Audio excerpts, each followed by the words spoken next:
I love what I do, and I'm the best motherfucker in the world doing it today. Glass. Into the glass! Light bulbs. Barbed wire. For a man like Nick Gage, and there he is. These are not things that are meant for the human body. Beyond the fantasy world of larger-than-life heroes and villains lies the brutal and unforgiving underworld of deathmatch wrestling. And its undisputed king, Nick Gage. What we're gonna do is we're gonna light these pixies up. This isn't a children's TV show on Saturday morning. When that bell rings, it's real to Nick Gage. This is gonna be a fight.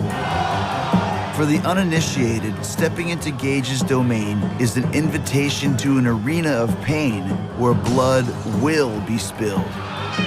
Oh my God! He just snuffed David Arquette! He's starting to bug out a little bit, and that's how you got cut in the throat. I told you not to cut me. I'm an actor, so I was in over my head.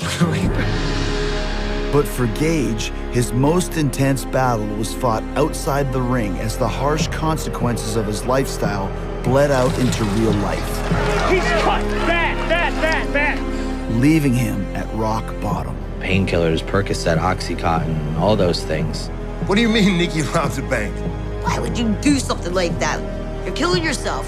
Cut that camera. Cut the camera. Gage is in the house. Gage is gonna do what he wants. And anytime you want to fight me, you can.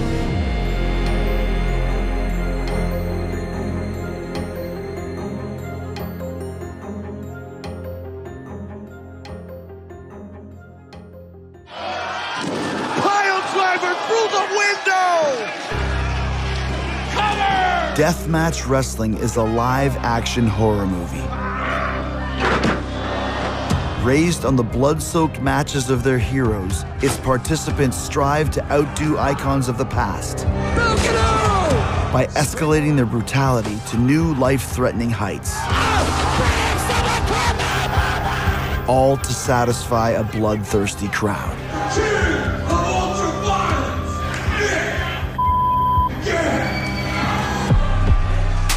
You gotta love this shit, man. Because guess what? That shit hurts. And that shit burns.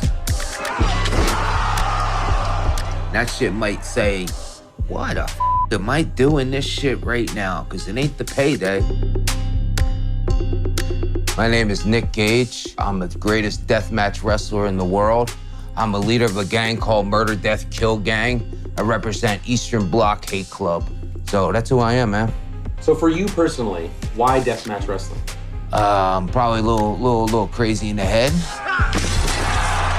My pain tolerance is high. I also want to show other wrestlers that this style of wrestling's all right, man. And it can be done, and there is a fan base, and it's awesome. Some deathmatch wrestlers are some of the best storytellers, the best in the world at connecting with an audience. Nick Gage being one of them. My name is John Moxley, and I am a professional wrestler.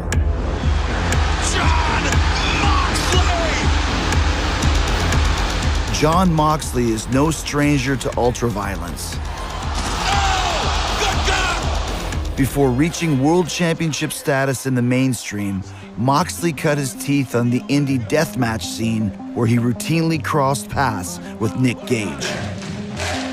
Who he is in the ring when he walks out and that music hits and he comes out like, yeah, Nick Gage, high-fiving, getting all pumped up, yeah, getting all excited. That's how he is all the time.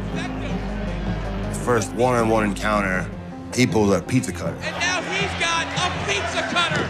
I'm thinking, you know, give me a nice working, I'll do a little poke and twist. It's all an illusion. Not so much.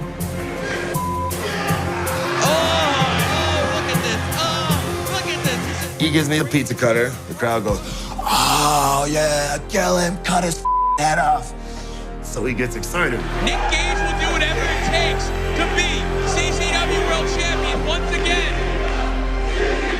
I don't want to just tackle you and start having a real fight here. I'm trying to keep this match on track. We got a good story. You know, the crowd's into this. You know, please don't pizza cut the out of my face so much.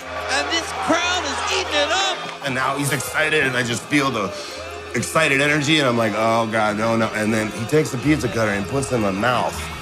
And slices it across my mouth. Nick Gage is getting carried away with ultra violent waves. And I'm like, that mother cut my tongue out. Look at Moxley's face already. Your tongue still attached?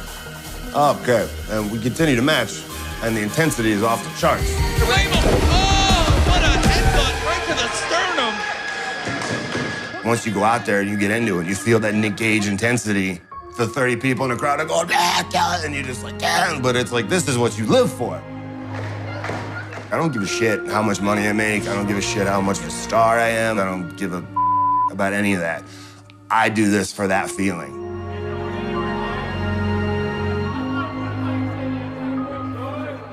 I love the feeling of being in a locker room with half of my blood gone, smoking a cigarette, drinking a beer. And that is the feeling that is so addictive, that what keeps you coming back. I think that's probably what keeps Nick Gage coming back, too. Oh, yeah, and what a finals it's gonna be with Nick Gage. For nearly a decade, Gage built a reputation on a fearless appetite for violence, but he would be put to the ultimate test on the most ruthlessly unforgiving stage, the Tournament of Death. Every year, fans descend on backyard farmlands to witness a multi-round endurance test of violence, where wrestlers must survive several gruesome matches over the course of a single day. Tournament of Death takes place in Delaware, out on this field, kind of like Woodstock for deathmatch wrestling. Fans out there parking their vans, getting drunk, smoking weed. You know, we need a place where we can have blood and glass and fire, and cops aren't gonna break up the party. It's quite the scene. In the finals of the tournament, Gage is to face Thumbtack Jack in a fight that would redefine the meaning of deathmatch wrestling. Nothing could prepare the crowd for the real-life horror show that was about to unfold. Okay, this is insane. I was right there for this. My name is Brett Lauderdale. I'm the owner and promoter of Game Changer Wrestling. Definitely been through it all with him, good and bad. You know, very good and very bad. At this time in 2009, I was full-time referee for CZW. You know, I was in the ring. This was a really significant match because Nick Gage was peaking in popularity at this time. He was as popular as he had ever been in his career. And Thumbtack Jack, I mean, he was an import from Germany. You know, he was an international deathmatch star. So it was really a clash at that time of like the two most popular deathmatch wrestlers. They imported some douchebag from Germany. They're talking all this shit about Thumbtack Jack. He's tough as hell and all that shit. And I'm thinking, man, this is my house. It's my backyard, and I'm gonna smash this motherfucker. You know what? He looks like a pussy, man. 200 light tube death match. Entire ring surrounded by vertical light tubes stuck in between the ropes. Complete pit of glass.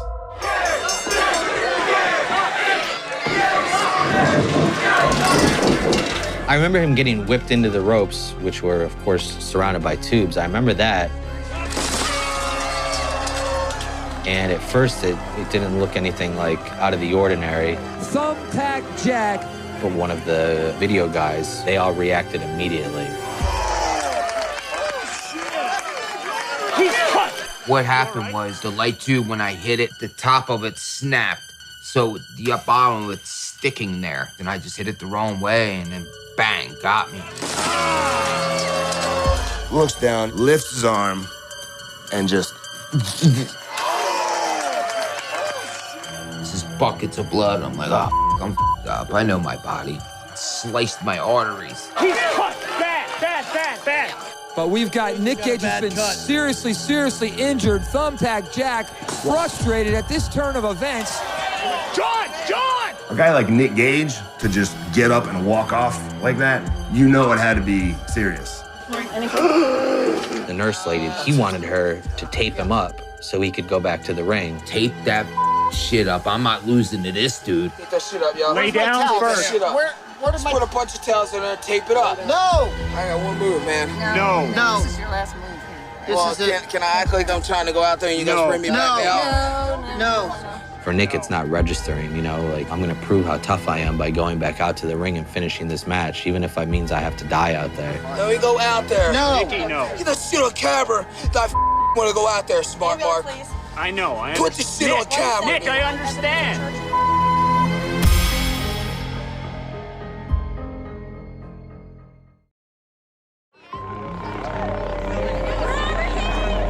I was in the back, you know, of course, getting bandaged up and shit like that. Cut that camera. Cut the camera. And they're like, well, they're trying to get the ambulance on the property, but the ambulance can't get on the property, so we need a helicopter. Here comes the helicopter landing down. And I get in the helicopter, and that's the last thing I remember.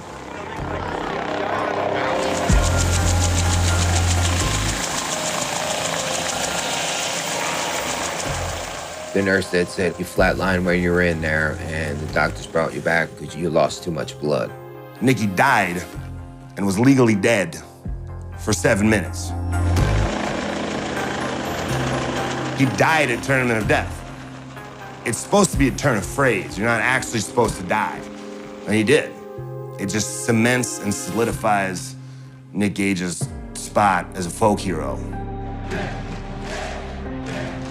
It was probably a boost to his whole character and his allure that you can't kill him.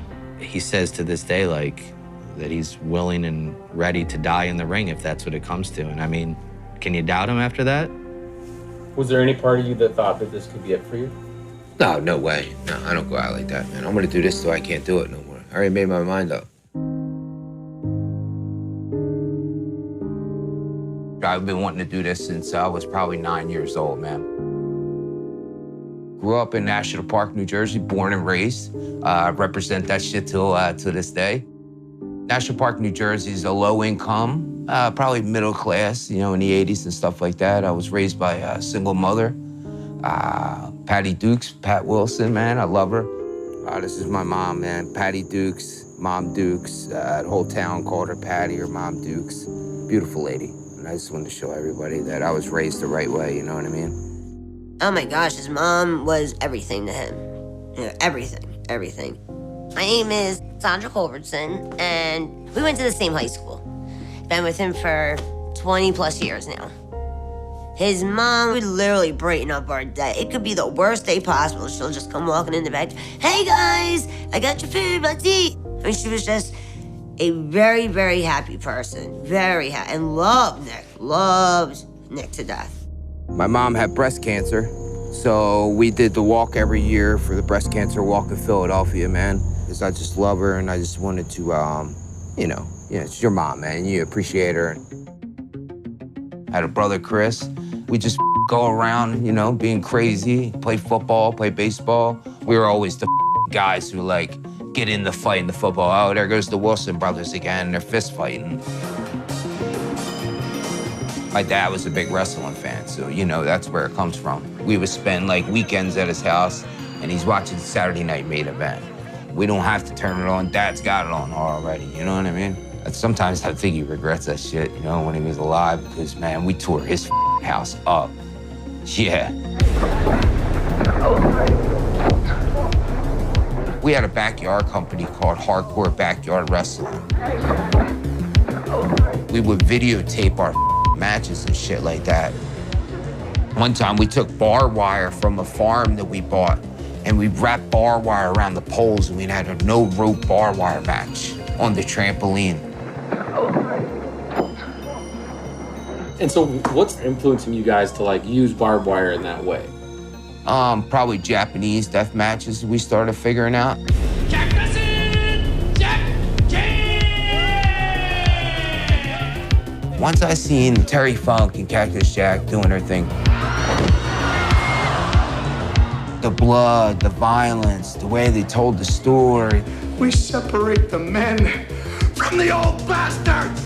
It was on. I'm like, we gotta do this. This is what I want to do, man. This is awesome. Then we started getting into ECW. For the love of God! ECW is the reason why I love doing this shit today. Out of that came CZW. And now we're taking it to a whole nother level of craziness that's never been seen in the United States before. Every single CZW Tournament of Death. Driven by their passion for the hardcore style of ECW, the Wilson brothers brought their backyard wrestling roots into upstart promotion Combat Zone Wrestling as Nick Gage and Justice Payne.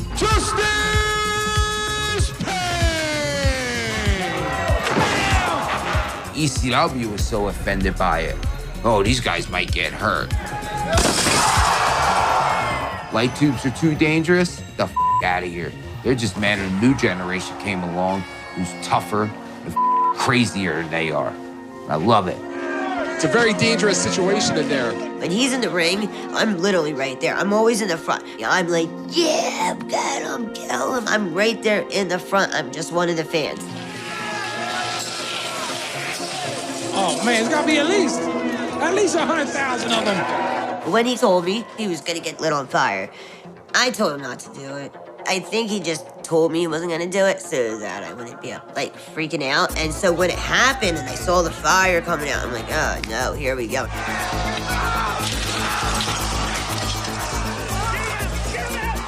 saw him get lit on fire, and I think someone told him like, stop, drop, and roll.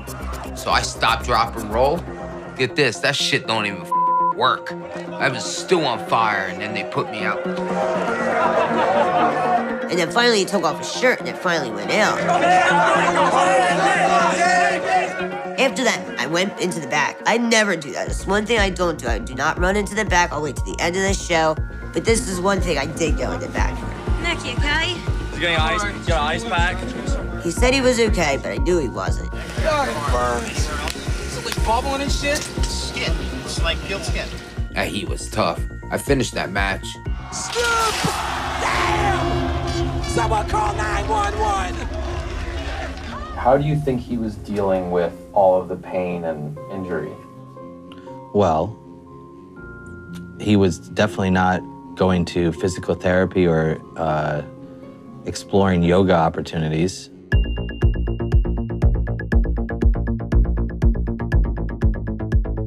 I was popping heavy, prescription pills, man. I was popping perks and shit like that. I'm Nick Gage, so I go into a doctor's office. Oh, give me 30 Roxy sets. And then they would give them to you. It's crazy. And I never been a druggy guy ever. And then when you don't have them, you're like, whoa, what the is that? At some point, OxyContin got hard to get because it's very expensive. He can walk down the street and get heroin for $10 a bag and get all the same effects and get more of it. How much of his income would you say would go to drugs? All of it. Definitely all of it.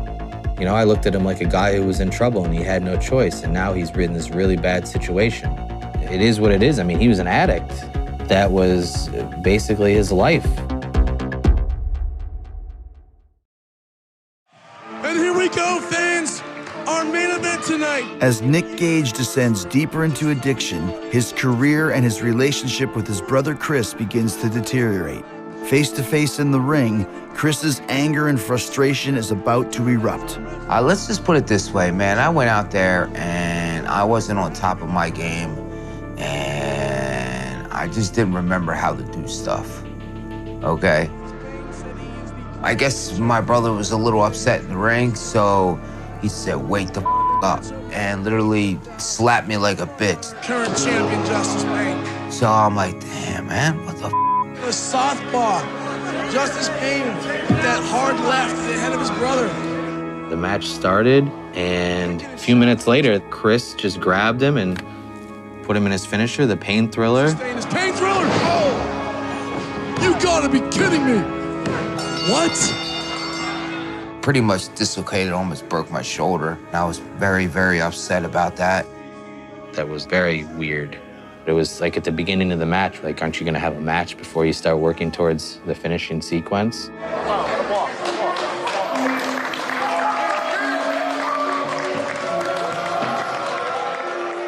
After falling out with his brother, it seems Nick has reached rock bottom. But things get even worse when his mother loses her battle with breast cancer. And how did that affect you? Not good, you know.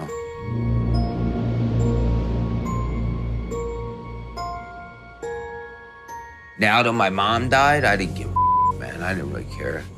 And then I was starting to get into that shit, you know. Bad combination, bro, you know. Over the next few years, Nick spirals further into desperation and finds himself on the verge of homelessness. So at this time, I pretty much didn't have no friends or family no more, you know? My mom passed away, my dad passed away. I didn't talk to my brother. I didn't talk to nobody, man.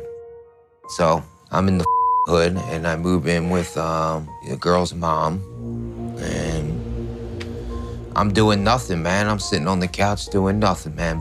And then one day, she freaked out and kicked us both out in the cold air. At that point in time, we weren't really into going to work, having money, and paying bills and stuff like that. We didn't care. We did not care at that point. We did not care.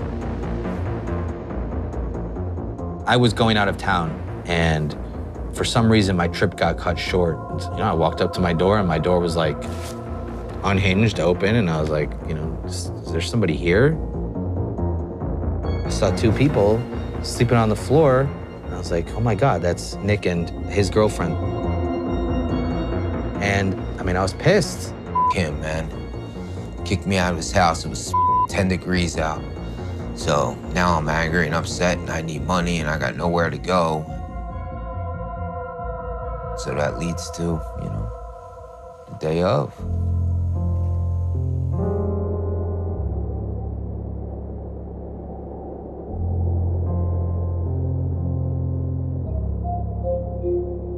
I need the money, man, and I'm freezing, and everybody's kicking me out, so let me go get mine. So I'm walking down the street, and I see this bank, and I look around, and I'm like, and I left. I pussied out. So I'm walking down the street like, man, you pussy, man. So I showed up at the next bank, and I went right in that bitch, man. I wrote the note, handed it to her. I have a gun. Give me all your money.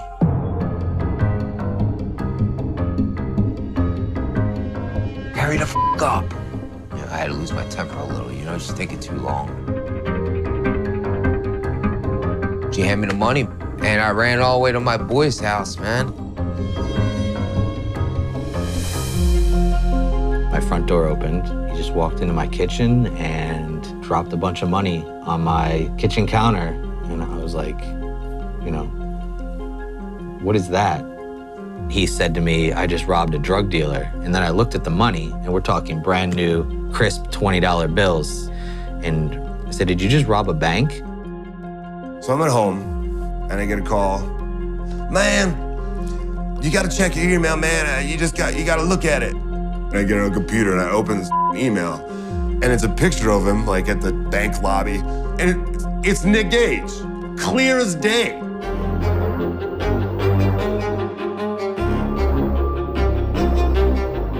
I don't even think I realized the camera was there. I think I was just looking up for some reason, man. But I looked right in that bitch. This was a spur of the moment thing, as you can see. I didn't even have a mask on. Nick Gage always comes to the ring with a handkerchief on his face, like he's gonna rob a train. And the time that he chooses to not wear the mask is when he actually robs a bank. They actually found out on the newspaper, and his face is on the front of the page, and I'm like, what? I just didn't know what to say, and I'm like, what happened? And he told me, and I was with him though. I didn't leave him, I didn't turn him in. I was just with him. Whatever he does, I'm with him. After the robberies, I'm like, we gotta get out of here. So we went to Atlantic City. My only objective is spend this money.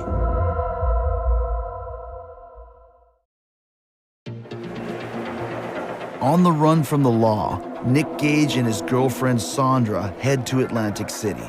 Without an end goal in sight, they enter a casino with one objective. I'm thinking, you're going to prison, but at least ball out for like a week. This was a tough situation for me because I'm not gonna be a snitch and I'm not gonna rat him out. But I told him, when you're ready to turn yourself in, let me know. And I spoke to him every day and it was, all right, are you ready? No? All right, well, talk to you tomorrow. That went on every day for, 8, 9 days. And then he called me and he said, I'm done, I'm ready. I drove to Atlantic City and I picked him up. I took him to Burger King and he got his favorite. He got a Whopper. And then it was, guess this is it. I drank a 40 and I smoked a couple blunts and walked in and turned myself in.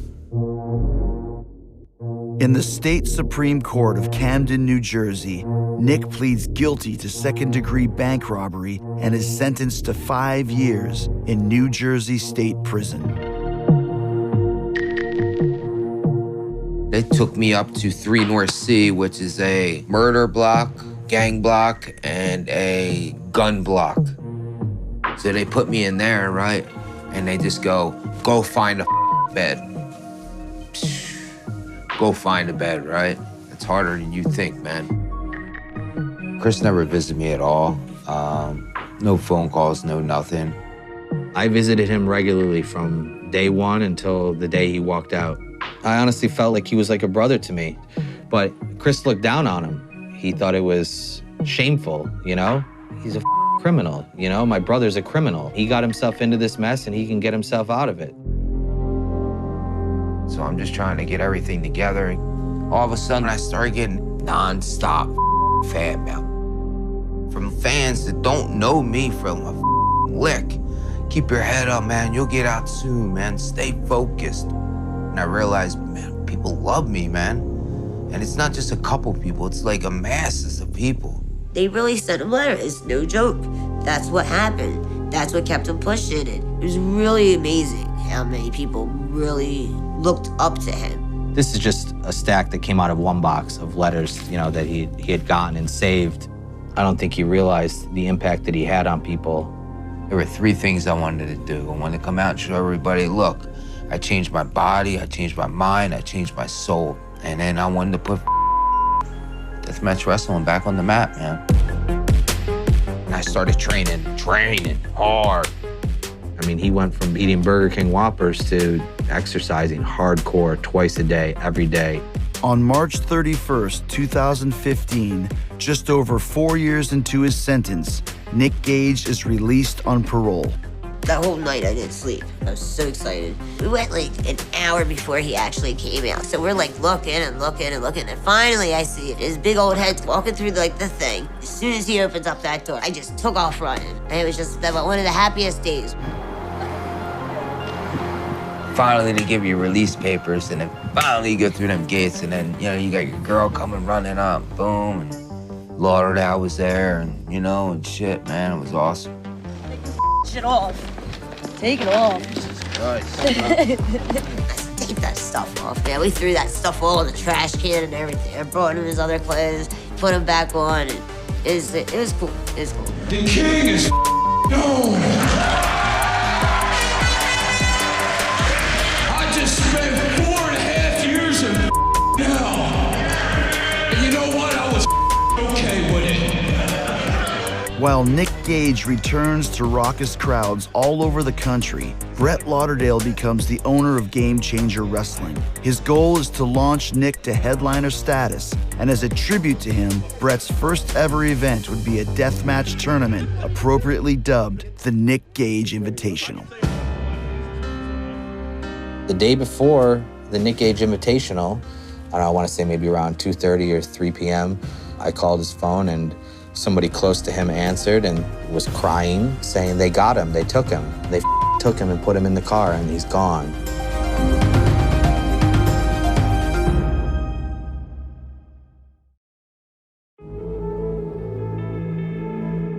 He was doing really good for a while, and then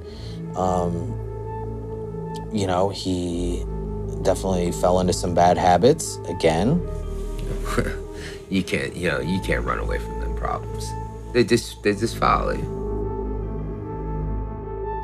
They brought me in for the drug test, and then I tried to falsify urine, and they caught me, you know? Did he tell you what happened? Yeah, he did. Okay. Yeah, he told us that he got caught with using someone else's. Right. Yeah. It's part of it. I think there was more to it than just having a jar of somebody else's piss. He may or may not have also tried to use some sort of device. I don't know. And they caught him, and that was it. How do you react to this? You know, I was angry, like, you stupid mother. Like, you had everything here and you couldn't keep it together, you know? And you're in jail right now. After being a free man for only a few months, a parole violation sends Nick back to prison for almost another 2 years. Welcome to Game Changer Wrestling. While Nick serves his sentence, Game Changer Wrestling grows to become the premier promotion for deathmatch wrestling. Determined to give Nick yet another chance, Brett Lauderdale continues to make plans for his return. The second time, I think I was way more confident that he was going to stay out this time. What's going on, Nick? What's up, man? And also, it helped that GCW was like a thing now. Like, we were among the industry leaders. So not only did he have a home to come back to, but he was right back on the big stage. His popularity grew while he was gone. Like, there was no forgetting about Nick Gage. Fans were writing me for 7 years I was locked up, and just keep your head up. So I wanted to come out and, you know, my gang be together, man. So I came up with the Murder, Death, Kill gang. Murder, Death, Kill gang, that is my fans. It means something to my heart, you know what I'm saying? I didn't realize how popular I was. Man, there's MDK everywhere, man. It's like MDK Australia, MDK Europe, MDK Japan, whole 50 state MDK, man. MDK. While the MDK gang continues to grow worldwide, Brett is arranging one of the most bizarre death matches in wrestling history. How did this match with David Arquette come about? The match with David Arquette. I knew you were gonna ask this one.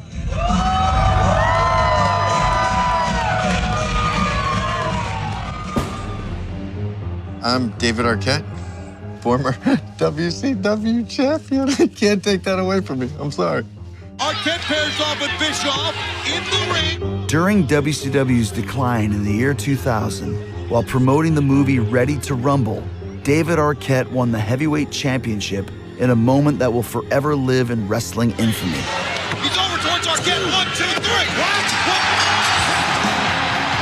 What started as a rating stunt would cause wrestling fans to hold a grudge against Arquette for nearly 2 decades.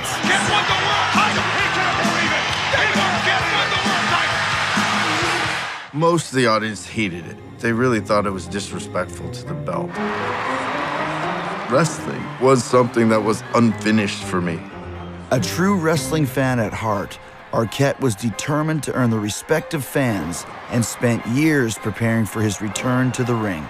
When I came back, they said you want to wrestle Nick Gage, and I didn't know who Nick Gage was. And I looked him up, and I thought this is kind of the perfect place to prove at least that I'm tough enough. I just didn't really want to be a joke anymore. Arquette made it clear that not only was he down to wrestle Nick, he was down to have a death match. Are you sure he wants to do a death match? You know, does he know what it is? And he said, yeah. So I said, all right. So we went out to LA, you know, the day before the show. And we went out, all had steaks on Arquette. We met at Musso and Frank's. I'm from Los Angeles, so I wanted to have proper lunch at the oldest restaurant in Hollywood. I said, listen, this shit is not fake. This shit is real. That glass is real. You're gonna bleed. Are you sure you want to do this? I knew it was real glass. I knew it was dangerous. I'm crazier than the next person, so I was into it. But I clearly said at that steak dinner, don't cut me. I'm an actor, so don't cut me. I know I'll bleed, but don't cut me. So I was like, all right, no problem, man. But you gotta know, man, this is what I do, okay? And I'm not gonna go soft on you. My other guys are nervous because it's David Arquette. He's a actor.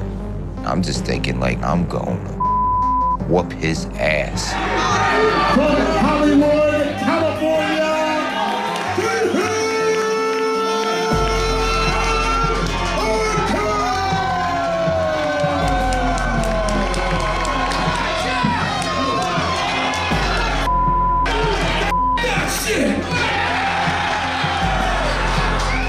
You know, I was supposed to like, hit him a couple times, like, badly.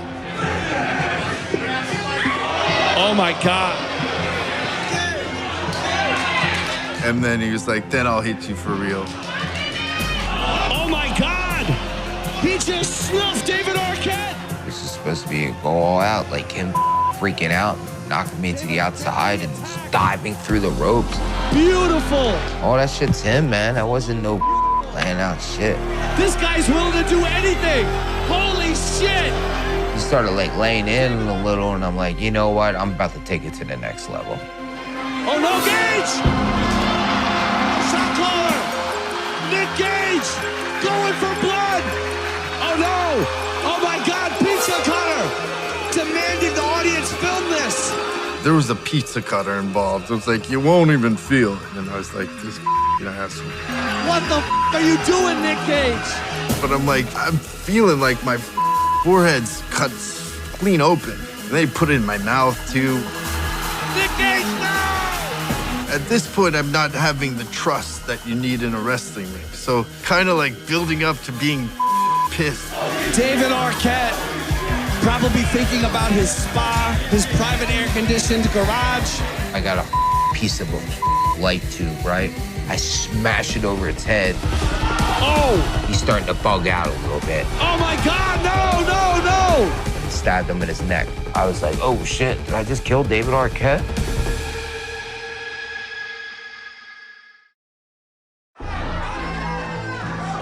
Everybody's just like, oh shit, we're gonna watch the guy die. Arquette trying to keep the blood in, it looks like, holy shit. I've been doing this so long that I looked at his neck and there was nothing squirting. He was fine. He had a little bit of a cut and a leak. And I was like, oh, he's all right. Let's keep going. When Arquette threw that chair, I was thinking like, he just f***ed up and Nick's about to beat the shit out of David Arquette for real. I hit him with a judo throw and I sat him down and I said, stay down or I'm gonna hurt you. Here we go. Gage just got him. Holy shit. He did good, man, until he started being a crybaby. He ran in Luke Perry's car and got out of there, and I haven't talked to him since. How are you feeling after the fight yesterday? Interesting. You look in pretty good shape. Thank you. The next day, they got me a TMZ, and I was still pissed because things went out of control. I was in over my head. I shouldn't have been there in the first place. But till you're in a death match, you don't know what a crazy death match is. Is the leader of the MDK gang. Nick's gruesome win over Arquette went viral, becoming one of the most talked about events in wrestling that year. As Nick travels the country, his die-hard fan base continues to grow, and his personal and professional life were finally trending in the right direction until tragedy struck again on a cold January morning.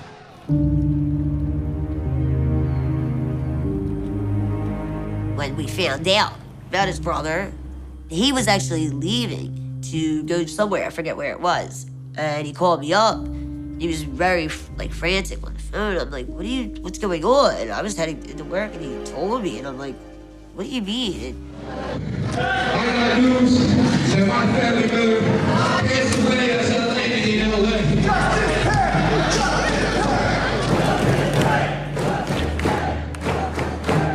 And listen, I'm gonna tell you the truth. I swear to God, I didn't feel like wrestling. I didn't feel like coming here, doing this shit, talking to people. I didn't feel like doing that. When I got here, I got in front of all you crazy motherfuckers. I swear to God, that made me forget about the situation, and it made me forget about what my brother did to himself. So I want to say thank you to you people.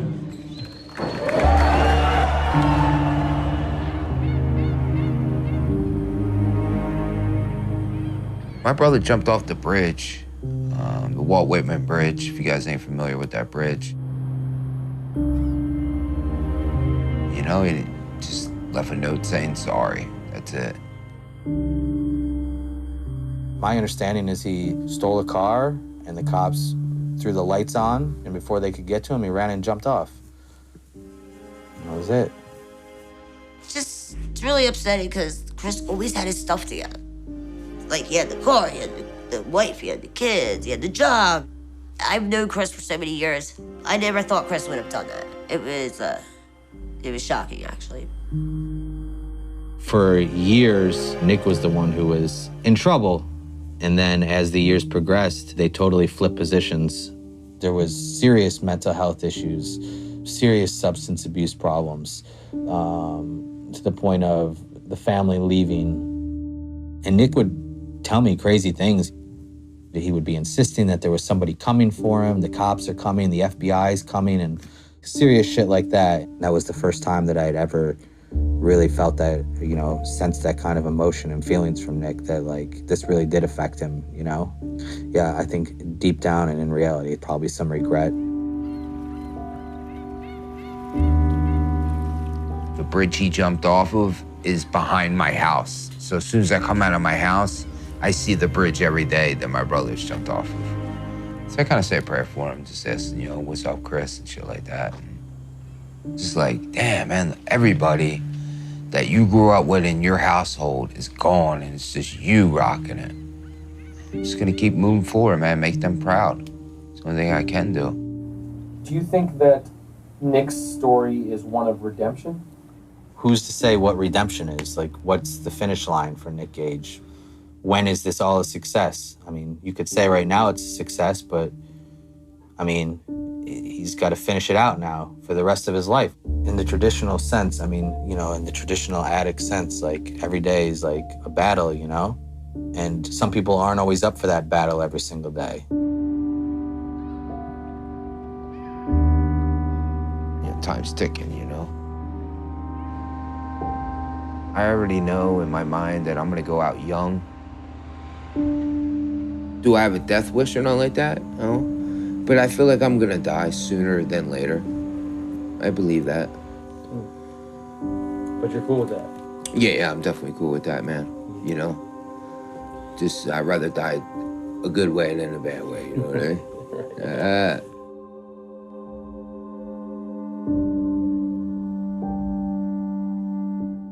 But I'll tell you what, I'm 40 years old and I'm still going hard, man.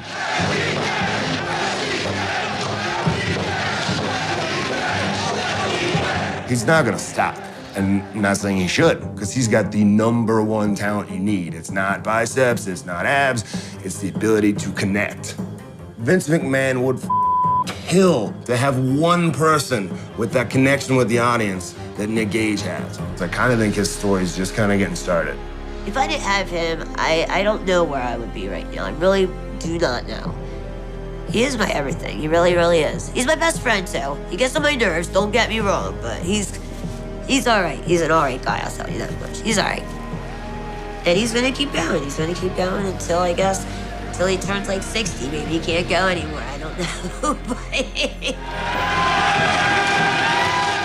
Them fans are awesome, man. And I think I represent for like some of them people out there that's gotten in trouble or went through some things and then trying to bounce back. Well, look at Gage, he bounced back like that. All that shit keeps me going. And I'm proud of it. And that's the MDK gang, man. This is for his brother!